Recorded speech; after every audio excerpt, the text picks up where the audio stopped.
Hi, 7th graders.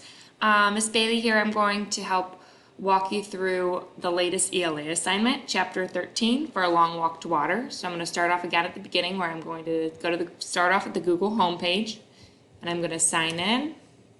Again, using my 890 or my student ID number, or my school ID number at rcsd121.org. Type in your passwords. Should be the same password you use at school, will be the same one you use at home. Okay, so now I'm going to go up here to the top right corner and go up to the squares. And again, I'm going to find Google Classroom. And then when I get in, I see all my classrooms, I need to find my ELA class. So I'm going to pretend I'm in 7-1 right now, and I'm going to go to first period, my ELA class. Or if I was in 7-2, I'd go to second period. Okay, so now that I'm in here, I need to find the latest assignment for Long Walk to Water, Chapter 13. So now if you haven't done the other assignments, you might want to start with those. Don't go right to this one if you haven't read the other chapters yet. Otherwise it won't make sense. Okay, so now that I clicked on it, it's showing me the teacher view. Now this is more like what you will see. Okay, Long Walk to Water, Chapter 13. Ms. Intel posted this today at 9:58 a.m. Hello everyone. Attached is the Chapter 13 reading guide. The directions are within the assignment. The links for the YouTube and the book are within the assignment. Please complete the entire assignment. If you skip parts, you will not receive full credit. When you are finished, please hit turn in. And then there's the assignment to click on. Okay, so again, your turn in button's down here, but she just said you got to do the whole thing before you turn it in, otherwise you're not going to get full credit. Okay, so I'm going to go ahead and I'm going to click on the Google Doc assignment. Okay, so let's read through these directions. A Long Walk to Water, Chapter 13. Ooh, I went down too far. Directions. 1. Warm up by answering the writing prompt. 2. Review the weekly theme and answer the question. 3. Complete the vocabulary work. A. For each word, look up the definition and write it in your own words. Find a picture to show the word. 4. Read or listen to Chapter 13 using the following links. A. Reading option, and then they got the link there. B. The listening option, and then they have the link. Okay, and then I'm going to keep going down. 5. Answer the comprehension questions below in complete sentences. 6. Complete the reflection so we can create assignments that are easier to complete. All right, let's start with what one said. More by answering writing prompt. Okay, let's start with that. Writing prompt. We are going through a strange and scary time right now. It is something our country has never experienced in this lifetime. Write about how the COVID-19 pandemic is affecting you. Write at least 7 sentences explaining your thoughts. Type your answer here. So right here you would backspace this. And then I already wrote in some sentence starters for you. So maybe you want to pause it right now, my video, and then open up this, get to this point, and then you can use my sentence starters to help you get started. You need to write 7 sentences here. So my first sentence starter I gave you was the COVID-19 pandemic is affecting me because I have to stay home. There's not a lot of toilet paper at the store. Something like that. Okay, everyone in my family is affected because my mom can't go to work or my brother can't go to school. Tell me something about your family and how they've been affected. The pandemic makes me feel, tell me how it makes you feel. COVID-19 is scary because I am staying positive by me. I'm jumping in puddles. I don't know if you saw my Instagram video. What I miss from school the most is I miss all you kids. Okay, tell me what you all miss. What I don't miss from school is when this all ends, I want to. So those are just to get you started. And if you don't use them, fine. If you do use them, great. 7 sentences. Okay, weekly theme. Leadership, an action of leading a group or people. Think of a leader in your life. Why are they a leader? Who did they lead? How do they treat other people? Okay, so then you're typing your answer here, and you'd backspace this. A person in my life who I think is a leader is Mr. Cromwell, or your mom, or anyone else in your life who you think is a leader. They are a leader because they lead. Who do they lead? So Mr. Cromwell is a leader because he helps all of us teachers every day. He leads the teachers and other staff to help teach and make a great school. They treat other people like, Mr. Cromwell treats other people like they're very meaningful and good. All right, so then the next, hold on. What do we need to do next? Let's go back to our directions. I just don't want to do things out of order. So we did our warm up, perfect. Review the weekly theme and answer that question, perfect. Complete the vocabulary work. For each word, look up the definition and write it in your own words and find a picture to show that word. Okay, or the word. Okay, let's do the vocabulary part. Okay, here we go, vocabulary. So earnestly.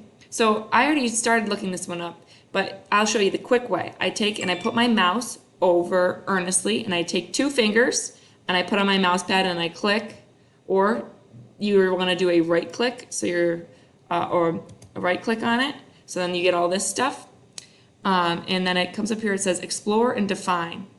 I'm going to click define because I need to know the definition, right? That's what they're asking me for. And it comes up over here and it shows me it's an adverb.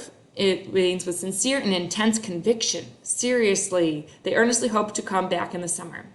Then they've got some synonyms: seriously, solemnly, gravely, soberly, sincerely, intently, resolutely, firmly, advently, fervently, warmly, keenly, eagerly, intensely, zealously.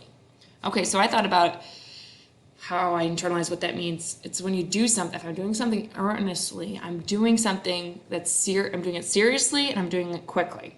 Okay, so now I need to find a picture, and I just took this and I typed that in myself on what I got out of that. Again, she asked you to write it in your own words. You shouldn't be copying and pasting this. You should be writing in your own words. Okay, so now a picture. I'm going to click on here again. I'm not going to do the right click this time. Sorry, that was an accident. I'm going to click so I'm on that picture line, but then I'm going to go up to this toolbar up here and I'm going to do insert, and I'm going to go to images, and then I can search the web. So now my Google Images are searching right here, and I'm going to type in earnestly, I guess. I'll type that in and see what comes up for pictures. There's a horse, there's some kids. And you know, I don't really like this. It's a lot of words and it looks kind of weird. I'm going to think about one of those synonyms I used. I used seriously. So I'm going to type in serious face. Maybe I get an emoji. That would be cool. I kind of like this one. So I'm going to insert this serious person's face. It's not letting me hit the insert button. Here we go. Okay, so now that's too big. I'm going to make this way smaller. Otherwise, that's going to make my scrolling a pain in the butt. Okay, so then once I make this picture smaller, look at that. So now I got my definition and my picture done. And so now you're going to do that for the rest of these words. Prod, give me a definition. Again, I'm going to right click on it or double click with 2 fingers. Define, and then picture. I'm going to click on this thing and I'm going to go to insert, image, search the web. I'm going to do that for each one of these words. So I got prod, stunned, and peril. Okay. So then when you're done with that, you can go back to my directions and see what I need to do next. So I did my vocabulary, check. 4, read or listen to chapter 13 using the following links. Okay, let's open up these links. Oh, okay, let's, it says I can copy it. Perfect. I don't know. Let's make this up so you can see up here. Okay, so now I'm going to paste that in here because I copied it. So I just did, I could do paste like that too. Maybe I just double pasted it. It might not work now. Okay, I just double did it. That's no problem. So I'm going to do paste again. Paste. Again, this is the whole book, and we're doing chapter 13. So I need to scroll down and find chapter 13 in here. What chapter is that? 6 years later. Chapter 13. Okay, so on page, if you were looking up here, this is page 39. Chapter 13 is there. And then if I didn't want to read it on my own, I could also click on the YouTube video. And that one I was able to just click on. And then it doesn't play for you as you're watching the video, but I can hear that it's already started playing. I'm going to pause it. Or I could play it and read along. Chapter 13, Southern Sudan, 2009. It was funny. You could follow along in the book while this is reading to you. It would help you stay focused. I recommend that. Okay, I'm going to leave those 2 open, and I'm going to go back.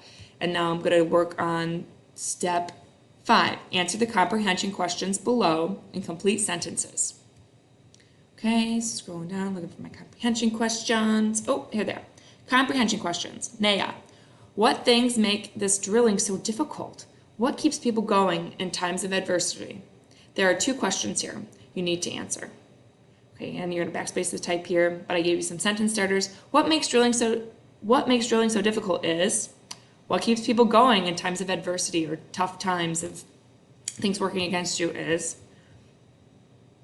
okay, Selva. What is the government trying to do by driving the people into the water? And type your answer here. The government is trying to. Question 2. Why are the soldiers shooting? What are all the obstacles to survival? What's in their way? What's the obstacle? What's in the way from them surviving for these people? The soldiers are shooting because the obstacles or the things in the way to them surviving or them living are 3. Does Selva have a duty to the others, especially the boy clinging to him? Why was Selva one of the lucky ones and not one of the thousands who died? Yes, Selva had the duty to others. He does have this duty because, I'm doing the slashes now. No, Selva does not. No, Selva does not have a duty. This doesn't really work. Selva does not, doesn't have a duty. So yes, Selva does have a duty to the others, or no, Selva doesn't have a duty to the others. He does have a duty because, or he doesn't have a duty because. Okay, so just said duty a lot. Okay, Selva is lucky, doesn't die because, or Selva's lucky because. Finish those sentence starters. Okay, your reflection. Reflect on Selva's journey so far. What do you think about it? What feelings do you have about what has happened to him? Again, I've given you some sentence starters here. You can always pause the video that you're watching here and open up your stuff and be typing in and finishing these sentences as you're going. Selva's journey has been what? I think the journey has made Selva feel how? I feel blank about Selva's journey because, tell me how the book has been for you so far. Okay, so then if I'm done, that was the last thing, right? Let's check out my directions again. So I read the story, I did my warm-up, I did the theme question, I did the vocabulary, I read the chapter, I answered the comprehension questions. Complete the reflection so we can create an assignment that is easier to complete. Okay, I haven't completed a reflection. It must be all the way at the bottom. Okay, I guess we did do the reflection. My bad. Okay, so I did everything. So now there should be a turn-in button up here by this share button. Or if you go back to here again, you should have, if I go back to this link or to this tab, there should be a turn-in button here. Okay, always feel free to reach out to me, Miss Santella or Miss Lemon, if you have any questions. Miss you all and stay safe.